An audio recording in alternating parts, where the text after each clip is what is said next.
Good morning. Welcome to 49ers in 5, your daily update on everything happening with the team that you need to know. I'm Rob Stats Guerrera. Today is Friday, January 19th, 2024. Here's what's happening with your San Francisco 49ers. We'll get to one big advantage I think the 49ers have over the Packers in a minute, but we begin, as we always do, with the injury report. And this ain't going to take me long because guess what? Cleveland Farrell is not going to play in the game. Dre Greenlaw is questionable, but again, he's expected to go. Everyone else is full go in this game. Everybody else that was, they're a little banged up. Nope. Everybody else is full go.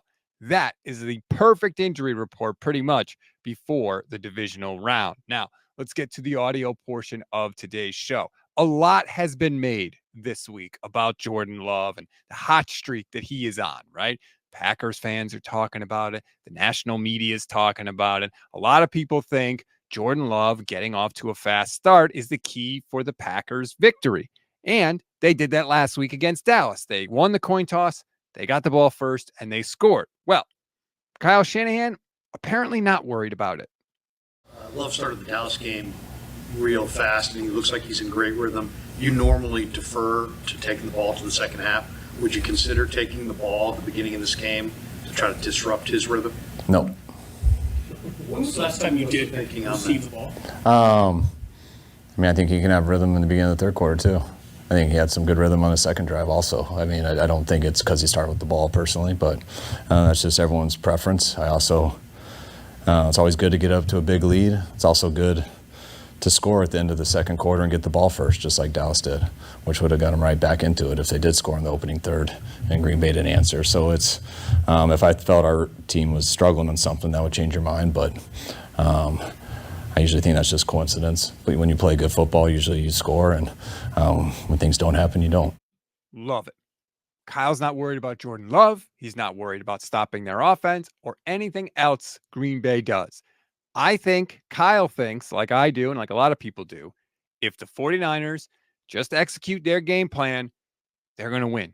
It doesn't matter what Green Bay does because the Niners are better than the Packers. And I really like that from Kyle. One more from him, by the way, while we're here. He's talked a lot about how hard they went in practice during this kind of 2 weeks, so to speak, bye. And apparently the Niners have been practicing in pads, and Kyle loves it.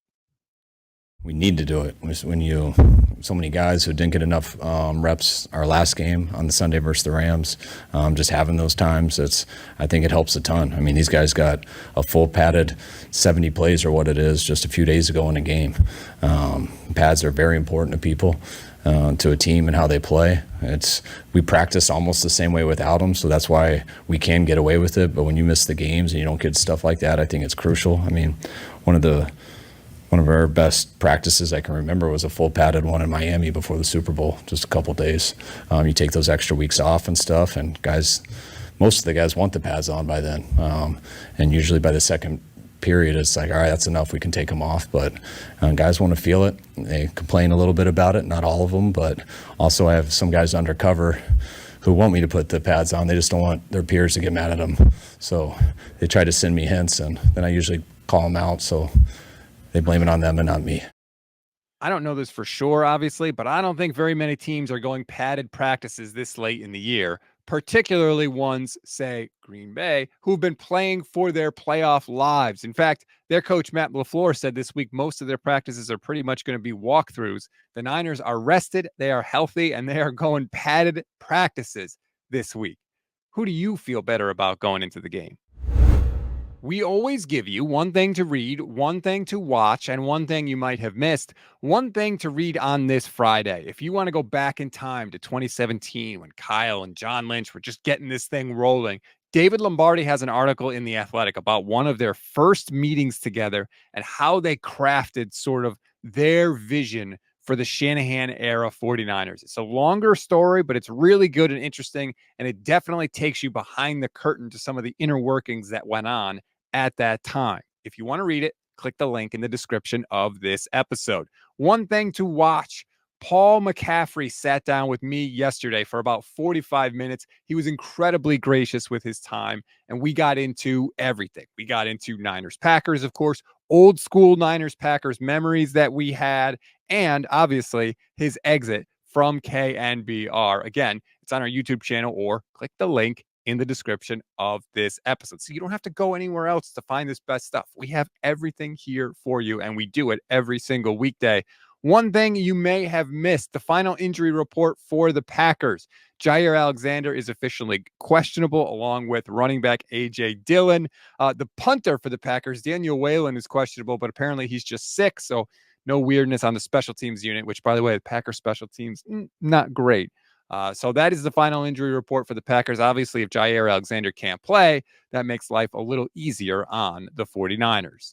That's a wrap on today's 49ers in 5. Please rate, review, and follow the Gold Standard Podcast Network. Like and subscribe to our YouTube channel. Hit the little bell. You'll be notified every single time we go live, and we're live every single weekday. Today, I will be with Michelle Majuk, researcher and fantasy analyst for the NFL Network, 9:15 a.m. Pacific time.